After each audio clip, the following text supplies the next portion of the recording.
Сәлем, сіздермен бірге Таңшолпан. Бүгін біз өте пайдалы, өте дәмді болып шығатын чесночный хлеб дайындаймыз. Ол үшін 2 чеснокты басы аяғын қырқып аламыз. Менде үлкен чеснок, сондықтан сіздер кішкентай болса үшеуін қолдансаңыздар болады.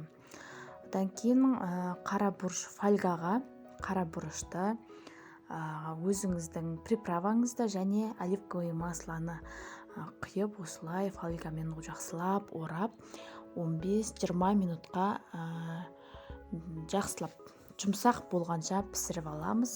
Одан кейін нанымызды өздеріңіз қалауыңызша бөліп аласыздар. Осылай ерікке бөліп алдым мен. Одан кейін сары майды осындай 4-5 бөліктерге бөліп, ыдысқа салып, оның үстінен осындай укроп, менде свежий укропты қосып, тұздап, одан дайын болған чесногымызды осы сары майға салып езіліп тұру керек.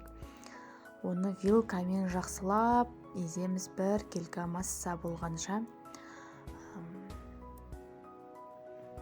жақсылап езіп болған соң нанға, 2 нанға бөліп жағамыз.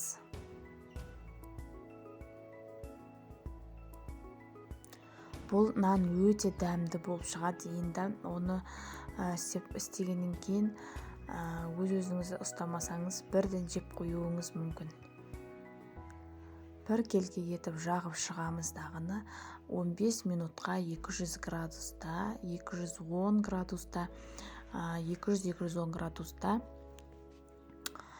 15 минуттай хрустящий корочка дейді ғой. Сондай болғанша, қытырлап видеодағыдай болғанша пеште пісіріп аламыз. Өте дәмді, чесноктың дәмі қатты білінбейді. Енді жек көрсеңіздер, өте дәмді болып шығады.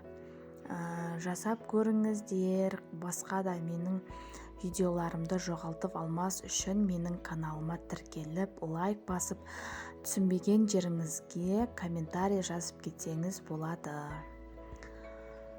Өте дәмді болып шықты. Сіздерге жасап көруге кеңес беремін. Барлықтарыңызға рахмет. Сіздермен бірге болған Таңшолпан. Және де бір айта кететін жайт, бұл нанды мен өзім жасағанмын.